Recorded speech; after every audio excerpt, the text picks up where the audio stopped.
Hello and welcome to the final Duck TV sports update of the fall term. I'm Stacey Cumming. Let's see what's been happening in the world of Oregon basketball, football, and volleyball. The men's basketball team suffered its first and second loss this past weekend during the PK80 Invitational in Portland, finishing 1-2. The Ducks first faced Connecticut, where they struggled offensively, racking up 30 fouls and 17 turnovers. Regaining their composure, the men faced DePaul the next day, pushing the game into overtime, securing the win after 12 unanswered points. In the final round of the tournament, Oregon proved no match to Oklahoma and Trae Young, ending the weekend with a loss.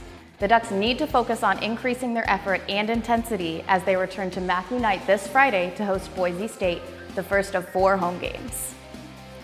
The women's basketball team also took part in the celebration of Phil Knight's 80th birthday here in Eugene, facing off against Oklahoma.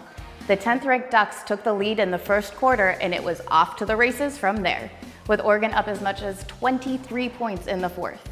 Sabrina Ionescu shot a team high of 28 points, while Ruthie Hebard earned her second double-double of the season already, tallying up 15 points as well as rebounds. The Oregon women, now 5-1, look to keep the momentum going as they host Hampton University this Tuesday.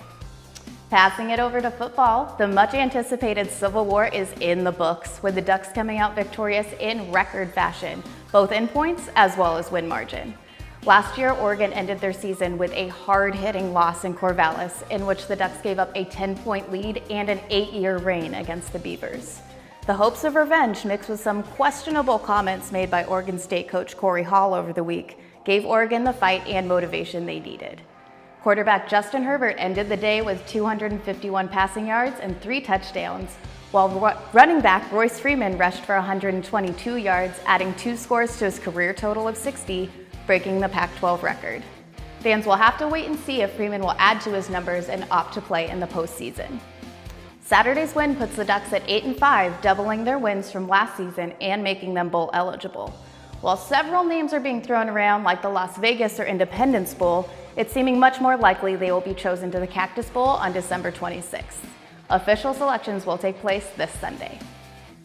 Oregon volleyball will also continue into the offseason, earning a bid to the NCAA tournament for the 7th year in a row. They closed out their regular season with a win against Oregon State, 3-2, ending a 4-game losing streak.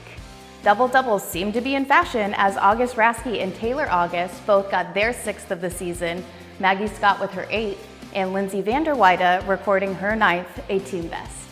Watch as Oregon travels to Provo, Utah to face Kennesaw State in the first round this Friday. As the season comes to a close, let's take a look at 3 killer plays from 2 seniors the Ducks will say goodbye to and a sophomore to keep your eye on. First up is Taylor August against Washington State, doing what she does best. She went on for her season high of 25 kills.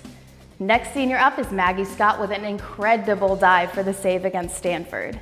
She is just one of 4 players in U of O history to surpass 3,000 assists in her career. Last up is Jolie Rasmussen as she records her first double-double of the season against Utah. Rasmussen has proven to be a key player for the team's success and will continue to be next season. Well, that'll do it for the last Duck TV sports update of the fall. Be sure to keep up with us on Twitter, Instagram, and Facebook for all things Oregon sports. Have a safe and wonderful holidays, and we will see you next term.